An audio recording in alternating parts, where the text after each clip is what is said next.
मधुबन के बाबा, मधुबन के बाबा मुरली वाले, आपका क्या कहना, आपका क्या कहना। ओम शांति। आज 6 अगस्त 2023 के अव्यक्त बाप दादा के मधुर महावाक्य सुनेंगे, जिसकी रिवाइज डेट है 31 मार्च 1995 और मुरली का सार है परमात्मा मिलन मेले की सौगात, ताज, तख्त और तिलक। तो बहुत ही प्रेम और एकाग्रता से सुनते हैं आज के अव्यक्त बाप दादा के मधुर महावाक्य। आज बेहद का बाप बेहद में सभी बच्चों को देख रहे हैं। बेहद का बाप है और आप सभी भी बेहद के मालिक सोपालक हो। बाप दादा सभी स्नेही बच्चों को देख हर्षित हो रहे हैं और आप बच्चे बाप को देखकर हर्षित हो रहे हैं। बाप को ज्यादा खुशी है या बच्चों को ज्यादा खुशी है? क्या कहेंगे? दोनों को। इसको कहा जाता है परमात्मा मिलन मेला। मेले तो बहुत होते ही हैं, लेकिन परमात्मा मिलन मेला एक ही संगम युग पर होता है, सारे कल्प में नहीं हो सकता है। अब हो रहा है और होगा। आप सबको भी मेला अच्छा लग रहा है ना? तो बाप दादा तो बच्चों के भाग्य को देख हर्षित होते हैं और दिल में गीत गाते हैं, वाह बच्चे वाह। जो भाग्य स्वप्न में भी न था, संकल्प में भी न था, लेकिन अब साकार में श्रेष्ठ भाग्य अनुभव कर रहे हैं। हर एक के मस्तक पर श्रेष्ठ भाग्य की लकीर चमक रही है। सभी चमकते हुए सितारे हो ना? अपना ये श्रेष्ठ भाग्य स्मृति में रहता है ना? क्यों श्रेष्ठ भाग्य है? बाबा ने प्रश्न पूछा है कि श्रेष्ठ भाग्य समझते हो? क्योंकि भाग्य विधाता द्वारा आप भाग्यवान आत्माओं का दिव्य ब्राह्मण जन्म हुआ है। बाप को भी भाग्य विधाता कहते हैं और ब्रह्मा को भी भाग्य विधाता कहते हैं। और आप सबका जन्म बाप दादा द्वारा हुआ है। तो जिसका बाप स्वयं भाग्य विधाता है, उसका भाग्य कितना श्रेष्ठ होगा। परमात्मा मिलन मना रहे हो ना? बाबा डबल फॉरेनर से पूछ रहे हैं। ये भी मना रहे हैं। बेहद के मेले में अगर डबल विदेशी नहीं होते तो बेहद का नहीं कहा जाता। तो आप लोगों का भी विशेष पाठ है, जो बाप और सर्व बच्चे देख देख हर्षित होते हैं। भाग्य विधाता द्वारा जन्म होना ये सबसे नंबर 1 भाग्य है। साथ साथ सारे कल्प में किसी भी जन्म में एक ही परमात्मा बाप भी बने, शिक्षक भी बने और सतगुरु भी बने और सर्व संबंध भी निभाए। ऐसा सतयुग से कलयुग तक किसी को भाग्य मिला है? और सभी आपको मिला है? बाबा पूछ रहे हैं। तो अभी आप निश्चय और नशे से कहते हो। क्या कहते हैं? कि हमारा पालनहार परमात्मा है। दुनिया वाले कहने मात्र कहते हैं कि परमात्मा ही पाल रहा है, लेकिन आप प्रैक्टिकल अनुभव से कहते हो कि परमात्मा बाप है और बाप ही पालनहार है, पालना कर रहे हैं। नशा है ना? या थोड़ा थोड़ा भूल जाते हो? चलते चलते अपने श्रेष्ठ भाग्य को साधारण समझ लेते हो। है श्रेष्ठ, लेकिन समझ साधारण लेते हो। इसलिए जो नशा और खुशी की झलक सदा होनी चाहिए, वह नहीं रहती। वैसे एक सेकंड भी भूल नहीं सकते, लेकिन कॉमन समझ लेते हो कि बाप मिल गया, हमारा हो गया, हम भी बाप के हो गए, है ना? तो कॉमनली समझ लिया। जब हमारा है तो नशा होना चाहिए ना? लेकिन कभी ऊंचा तो कभी मध्यम, कभी साधारण हो जाता है। सोचो, हमारा बाप परमात्मा है और फिर शिक्षक डायरेक्ट परमात्मा है। क्या शिक्षा दी? क्या शिक्षा दी? आपको क्या बना दिया? क्या बनाया बाबा ने? त्रिनेत्री, त्रिकालदर्शी, त्रिलोकीनाथ। ऐसी कोई पढ़ाई पढ़ता है? अभी तक ये डिग्री सुनी है? जज, बैरिस्टर, डॉक्टर, इंजीनियर, ये तो सब डिग्रीज देखी हैं, लेकिन त्रिलोकीनाथ, त्रिकालदर्शी, ये बाबा की दी हुई डिग्री है। त्रिनेत्री, नॉलेजफुल, ऐसी डिग्री देखी?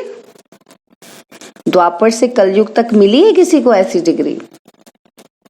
आपको मिली थी? तो आपने भी तो 63 जन्म लिए हैं, तो किसी को तो मिली है ना, है ना? तो बाबा कहते और किसी को तो ना मिली है ना मिलनी है, लेकिन आप बच्चों को मिली है। तो ऐसा शिक्षक हमारा है। साइंस वाले साइंस की कितनी भी योजना करे तो भी त्रिलोक तक नहीं पहुंच सकते, तीनों लोकों का नॉलेज प्राप्त ही नहीं हो सकता। और आप में तो 5 वर्ष का भी बच्चा 3 लोकों की नॉलेज देता है, वो भी फलक से कहेगा हाँ सूक्ष्म वतन है, मूल वतन है। तो परमात्मा शिक्षक भी है। श्रेष्ठ शिक्षा से ये डिग्री तो प्राप्त कराई, लेकिन दुनिया में सबसे बड़ा ते बड़ा पद राज्य पद होता है, तो पढ़ाई से पद भी मिलता है ना। तो आपको राजा बनाया है ना, अभी राजा हो या बनना है? हो राजा और बैठे पट में हो, पक्का मकान भी नहीं, टेंट में बैठे हो। तो देखो श्रेष्ठ में श्रेष्ठ पद राजपद है, अभी भी स्वराज्य अधिकारी हो और भविष्य में भी विश्व राज्य अधिकारी बनना ही है, ये पक्का है ना। किसी को राज्य करना है? आप राज्य करेंगे कि आपके ऊपर कोई और राजा राज्य करेगा? नहीं, तो ये सब इतने राजा बन जाएंगे? बाबा पूछ रहे हैं, क्योंकि बैठे हुए तो नहीं कह रहे कि हम किसी और को राज्य करने देंगे। तो बाबा कहते हैं इतने सब बन जाएंगे, इतने सब राज्य करेंगे, प्रजा भी तैयार की है या अपने ऊपर ही राज्य करेंगे? तो बाबा पूछ रहे हैं हम बच्चों से, तो अपना भाग्य देखो, परमात्मा मेरा शिक्षक है, राज्य पद देने वाला। और फिर सतगुरु बन, गुरु क्या करते हैं? मंत्र देते हैं ना। तो सतगुरु ने क्या मंत्र दिया? मन मना भव। तो सतगुरु द्वारा महामंत्र भी मिला और सर्व वरदान भी मिले। कितने वरदान मिले हैं? वरदानों की लिस्ट देखो कितनी लंबी है। रोज वरदान मिलता है ना, तो कितने समय से मिल रहे हैं? इतने वरदान कोई भी फॉलोअर को कोई गुरु दे नहीं सकते। ऐसा सतगुरु जो रोज वरदान दे, ऐसा देखा? नशा है ना? तो बच्चे कह रहे हाँ जी बहुत अच्छा। बाबा कहते बहुत अच्छा, सदा रखना ये नशा, सदा रखना। ऐसे नहीं कि यहां से बस में जाओ तो नशा उतरना शुरू हो जाए, सदा बढ़ता रहे। तो बाप दादा सभी बच्चों को सदा ही हर सब्जेक्ट में नंबर 1 देखना चाहते हैं। तो नंबर 1 हो के अभी बनना है। नशे से कहो कि हम नहीं होंगे तो कौन होगा? विदेशियों को डबल नशा है ना, अच्छा है। तो बाप भी खुश होते हैं कि एक एक मेरा बच्चा राजा बच्चा है, प्रजा नहीं है। प्रजा तो पीछे आने वाली है। आप तो फिर भी लक्की हो जो इतना भी मिलने का चांस मिला है। टेंट में रहना पड़ा तो क्या हुआ? मिट्टी पर तो नहीं सो रहे हो ना, गदेले पर तो सो रहे हो। ब्रह्मा भोजन तो अच्छा मिलता है ना, मिट्टी वाला तो नहीं मिलता। प्यार से खाते हो ना, थोड़ा बहुत तो होता ही है, होना ही है। क्यों? क्योंकि माया और प्रभु का खेल साथ साथ चल रहा है। अगर परमात्मा द्वारा मेला हुआ तो माया भी झमेला जरूर करती है। आपका काम है मेला करना और उसका काम है झमेला करना। तो झमेला भी हुआ और मेला भी हुआ। और बीच में से किसी बच्चे ने कहा कि आंधी भी चली, तो बाबा कहते कोई बात नहीं, ये आपके पुरुषार्थ की आंधी है और ये तो हवा की आंधी है। घबराते तो नहीं हो कि क्या हो गया? नहीं, आंधी आए या बरसात आए, कितनी भी हलचल हो, लेकिन आपका मन अचल है ना। माताएं घबरा तो नहीं गई कि टेंट टूट गया, क्या करें? थोड़ा थोड़ा घबराए। बाबा पूछ रहे कि घबराए थोड़ा थोड़ा कि क्या होगा, तबीयत अच्छी रहेगी नहीं रहेगी? कुछ भी हो, भक्ति से तो धक्के और मेहनत कम ही है ना। भक्ति के धक्के तो नहीं खाते हो ना, मजे में रहते हो ना। तो ये मेला अच्छा है या झमेला देखकर घबरा गए? नहीं, कोई नहीं घबराए। एक दो तो घबराए होंगे। बच्चे कह रहे बाबा हम नहीं घबराए, तो बाबा देखो पूछ रहे, बाबा कहते एक दो तो घबराए होंगे। फिर बाबा पूछ रहे मजा आ रहा है, और 2 दिन रखें, है ना। तो वहां का जो मौसम होगा थोड़ा खराब हो रहा होगा, तो बाबा भी चुटकी ले रहे बच्चों के साथ। बाबा कहते और 2 दिन रखें। अच्छा, बाप दादा भी माया का झमेला देख चक्कर लगाते रहते हैं, क्योंकि माया परेशान करती है ना बच्चों को। तो बाबा कहते खेल देखते हैं कि बच्चे क्या करते हैं और माया क्या करती है। तो बाप दादा को बच्चों का स्नेह देख खुशी है। स्नेह ने मेला रचाया है। बाप का भी स्नेह है तो बच्चों का भी स्नेह है, दोनों मिल गए तो क्या हो गया? मेला। और दृश्य भी देखो कितना अच्छा लग रहा है।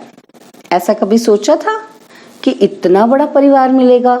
और इतना परिवार किसको होगा? आपके घर कितने हैं? एक है। और आपके सेवा स्थान कितने हैं? अनेक हैं। तो उसको भी तो बाबा का घर ही कहते हो ना, सेवा स्थानों को। तो बाबा का घर आपका घर है। दुनिया कहती है घर बार छोड़ते हैं, और आपने कितने घर बनाए गिनती ही नहीं कर सकते हो। याद रखना पड़ता है। तो ये छोड़ना नहीं है, बनाना है। और परिवार को छोड़ा है या परिवार इतना बड़ा बनाया है जो मिलना ही मुश्किल होता है। तो सारे ब्राह्मण जितने भी जहां भी हैं एक स्थान पर मिल सकते हैं क्या? मुश्किल होगा ना, क्योंकि दूसरे का राज्य है ना, अपना राज्य तो नहीं है। लेकिन बाप मिला, बेहद का परिवार मिला, तो बेहद को याद करने से बेहद की खुशी, बेहद का नशा होगा। अगर हद में समझते हैं कि मैं तो फलाने देश में हूँ, फलाने देश का हूँ, फलाने जोन का हूँ, तो हद होती है। लेकिन ये तो निमित्त मात्र निशानी के लिए कहते हैं कि ये फलाना जोन, ये फलाना स्थान। बाकी अपने को बेहद का समझते हो ना। नियम भी रखने पड़ते हैं। कई ऐसे भी सोचते हैं कि ये क्या बैज लगाओ तभी खाना मिलेगा। आपको खाने पर तंग करते हैं क्या? करते हैं ना। तो बाबा क्या कहते हैं, लेकिन ये करना ही पड़ता है, क्योंकि कायदे में फायदे हैं। ये बंधन नहीं है, लेकिन विघ्नों से निर्बंधन बनाने का साधन है। ये क्या नई बात निकाली, ये नहीं सोचना। संकल्प तो बाप के पास पहुंचते ही है ना, लेकिन मर्यादा पुरुषोत्तम आप ही हो ना। या सिर्फ बड़ी दादियां मर्यादा पुरुषोत्तम है और आप फ्री हो? मर्यादा पुरुषोत्तम अर्थात मर्यादा के अंदर रहने वाले, चलने वाले। हाँ जी का पाठ पक्का है ना? तो बच्चे कह रहे हैं हाँ जी। तो बाबा कहते हैं अच्छा। और जब कोई बात हो जाती है तो हाँ जी होता है कि ना जी भी होता है? बाबा भी हम बच्चों से बातें उगलवाते हैं। तो बाबा पूछ रहे हैं कि कभी कभी ना जी होता है? जब कोई ऐसी बात करते हैं तो हाँ जी के बदले फिर ना जी में इतने पक्के हो जाते हैं कि जो बाप भी कहे तो भी नहीं सुनेंगे। तो जैसे स्थापना में जब छोटे छोटे बच्चे आए तो बाप दादा उनको पाठ पक्का कराने के लिए हमेशा कहते रहे कि ना करना माना नास्तिक और हाँ करना माना आस्तिक। तो आप सब कौन हो? आस्तिक हो? नास्तिक तो नहीं हो ना, कि कभी कभी बन जाते हो, खेल करते हैं। तो माया के भी नॉलेजफुल हो गए, क्योंकि माया भी नॉलेजफुल है। गिराने में माया नॉलेजफुल है और उड़ने में आप नॉलेजफुल हो। तो माया भी देखती है कि इसकी उड़ान थोड़ी नीचे ऊपर हो गई है, तो देख करके वार करती है। और आप नॉलेजफुल होने के कारण जान जाते हो, तो हार नहीं खाते हो, लेकिन विजय का हार गले में पड़ा। सबके गले में विजय की माला है या कभी कभी उतार देते हो? बाबा ने पूछा बच्चों से। अच्छा, पीछे वाले मौज में हो? यह भी मधुबन की ही एरिया हुई ना, तो सिवाय मधुबन के और कहाँ इतना बड़ा मेला हो सकता है?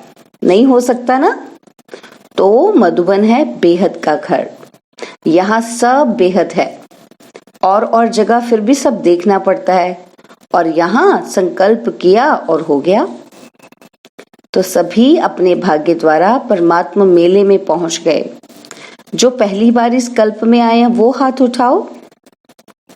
तो करीब 13 से 14 हजार भाई बहनों की सभा है, उसमें बहुत से नए भाई बहने हैं।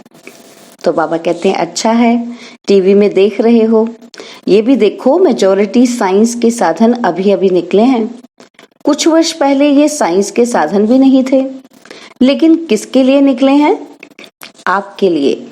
बाप दादा भी साइंस वाले बच्चों को मुबारक देते हैं, क्योंकि बाप के बच्चे उससे सुख तो ले रहे हैं ना, तो कितना अच्छा लग रहा है। लेकिन बाप दादा अब क्या चाहते हैं कि स्थापना हुए कितने वर्ष हो गए, डायमंड जुबली मनाने की तैयारी कर रहे हो। तो बाप दादा ने अभी सभी बच्चों को, राजे बच्चे कहा ना, सब राजा हैं। राजा तख्त नशीन होता है ना, तो राज्य की निशानी ताज, तख्त और तिलक होता है। तो बाप दादा इस वर्ष में चाहे नए हो चाहे पुराने, अगर नए भी हो तो समाप्ति का समय तो नयों के लिए भी समीप है, तो पुरानों के लिए भी समीप है। ऐसे नहीं समझना कि हमारे को तो 60 वर्ष शायद मिलने हैं, नहीं, आपको मेकअप करना है, उनके साथ मिलना है। अगर लास्ट आए हैं तो फास्ट जाना है, लेकिन संपन्न होने का, समाप्ति का समय सबका एक ही है। इसलिए चाहे नए हो या पुराने हो, लेकिन मैं सुराज्य अधिकारी आत्मा हूं, सदा स्मृति का तिलक लगा हुआ ही है, कभी मिट जाए कभी लगा हुआ हो नहीं। राज्य अधिकारी अर्थात तिलक अधिकारी। तो इस स्मृति का तिलक अविनाशी रहे, साधारण नहीं। मैं तिलकधारी हूं, मैं विश्व कल्याण के जिम्मेवारी का ताजधारी हूं। कितना बड़ा विश्व है और आप सभी विश्व कल्याणकारी हो। अकेला बाप नहीं है, बाप के साथी आप सभी हो। तो विश्व कल्याण की जिम्मेवारी के ताजधारी और सदा बाप के दिल तख्त नशीन, नीचे नहीं आना, सदा तख्त नशीन। तो वैसे भी देखो, जो बच्चे बहुत प्यारे होते हैं, लाडले बच्चे होते हैं, तो माँ बाप उनको मिट्टी में जाने नहीं देते, धरनी पर पांव रखने ही नहीं देते। तो आप कितने लाडले हो या आने वाले हो, कोई और आने वाले लाडले बच्चे? तो बाप दादा कहते हैं आप हो। तो तख्त को छोड़ करके साधारण स्वरूप, साधारण संकल्प, इस मिट्टी में या धरनी में पांव नहीं रखो। बुद्धि रूपी पांव सदा तख्त नशीन हो। परमात्मा बाप के बच्चे हो, महात्मा धर्मात्मा के नहीं हो, परमात्मा के हो। अभी तो सब नशे में ठीक हो, वो तो दिखाई दे रहा है, लेकिन सदा रहेगा ना, कि थोड़ा थोड़ा रहेगा, फिर युद्ध करेंगे, फिर विजय प्राप्त करेंगे, ऐसे तो नहीं। ब्राह्मण हो या क्षत्रिय हो, ब्राह्मण हो, क्षत्रिय नहीं हो, युद्ध नहीं करते हो कि कभी ब्राह्मण बन जाते हो कभी क्षत्रिय बन जाते हो। तो बाबा पक्की तरीके से पूछ रहे हैं, तो अगर माया से युद्ध करनी पड़ती है तो क्षत्रिय हुए। ब्राह्मण माना विजयी और क्षत्रिय माना युद्ध करने वाले। तो बाप दादा को तो कभी कभी बच्चों पर बहुत रहम आता है, बैठते योग में हैं और करते युद्ध हैं। कहेंगे 1 घंटा योग लगाया, लेकिन 1 घंटे में युद्ध कितना समय चली और योग कितना समय रहा। अगर किसी भी कारण से अनुभूति नहीं होती है तो अवश्य ही युद्ध की स्टेज है। बाप दादा कहते हैं योगी बच्चे हैं और बन जाते हैं योद्धे। बच्चे कब तक युद्ध करेंगे? अंत तक युद्ध करेंगे। छुट्टी दे दें भले युद्ध करो, छुट्टी चाहिए? नहीं चाहिए।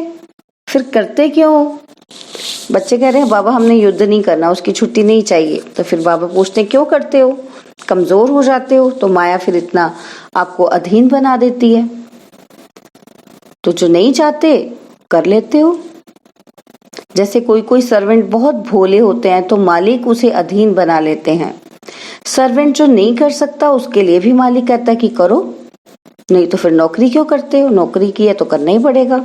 तो माया भी ऐसे ही करती है, आप चाहते नहीं हो लेकिन कमजोर होने के कारण माया के अधीन बनना पड़ता है। तो उस समय योगी हो कि योद्धे हो, योगी तो नहीं कहेंगे ना। तो बाप दादा यही चाहते हैं कि हर एक बच्चा योगी बच्चा हो, युद्ध वाला नहीं। बाप दादा को बच्चों के युद्ध की मेहनत अच्छी नहीं लगती। परमात्मा बच्चे तो सदा मौज में रहने वाले हैं, मजे में रहने वाले हैं, युद्ध की मेहनत वाले नहीं। तो क्या बनेंगे, योगी बच्चे या योद्धे बच्चे? योगी बनेंगे या थोड़ा थोड़ा युद्ध करना अच्छा है? तो बच्चे कहते हैं कि हम योगी बनेंगे। बाबा कहते कहने में तो हाँ हाँ करते हो, और जब करते हो तो उस समय फोटो निकलता है। तो इस वर्ष सभी का चार्ट हो कार्य अधीनता समाप्त। अच्छा, सर्व तरफ के देश विदेश के सर्व सूक्ष्म स्वरूप से दृश्य देखने वाली आत्माएं, चारों ओर के सदा श्रेष्ठ पालना में पलने वाली, श्रेष्ठ पढ़ाई से राज्य पद पाने वाली आत्माएं, सदगुरु द्वारा सर्व वरदान प्राप्त करने वाली आत्माएं, सदा माया जीत विजयी रत्न, सदा युद्ध को छोड़ राजयोगी स्थिति में स्थित रहने वाली सर्वश्रेष्ठ आत्माओं को बाप दादा का याद, प्यार और नमस्ते। हम रूहानी बच्चों की रूहानी बाप दादाजी को दिलवा जान सिकवा प्रेम से नमस्ते। ओम शांति। प्यारे बाबा, मीठे बाबा, मेरे बाबा, शुक्रिया बाबा, शुक्रिया बाबा, शुक्रिया। बाबा ने आज वरदान दिया, एकांत और एकाग्रता के अटेंशन द्वारा तीव्र गति से सूक्ष्म सेवा करने वाले सच्चे सेवाधारी भव। एकांत और एकाग्रता के अटेंशन द्वारा तीव्र गति से सूक्ष्म सेवा करने वाले सच्चे सेवाधारी भव। दूर बैठे बेहद विश्व के आत्माओं की सेवा करने के लिए मन और बुद्धि सदा फ्री चाहिए। छोटी छोटी साधारण बातों में मन और बुद्धि को बिजी नहीं करो। तीव्र गति की सूक्ष्म सेवा के लिए एकांत और एकाग्रता पर विशेष अटेंशन दो। बिजी होते भी बीच बीच में 1 घड़ी 2 घड़ी निकाल एकांत का अनुभव करो। बाहर की परिस्थिति भल हलचल की हो, लेकिन मन बुद्धि को जिस समय चाहो एक के अंत में सेकंड में एकाग्र कर लो, तो तब सच्चे सेवाधारी बन बेहद सेवा के निमित्त बन सकेंगे। स्लोगन है, ज्ञानी तो आत्मा वह है जो ज्ञान के हर राज को समझकर राजयुक्त, युक्त युक्त और योग युक्त हो कर्म करे। ज्ञानी तो आत्मा वह है जो ज्ञान के हर राज को समझकर राजयुक्त, युक्त युक्त और योग युक्त होकर कर्म करे। ओम शांति। और अब यह एक बहुत अच्छी वीडियो भी जरूर देखें।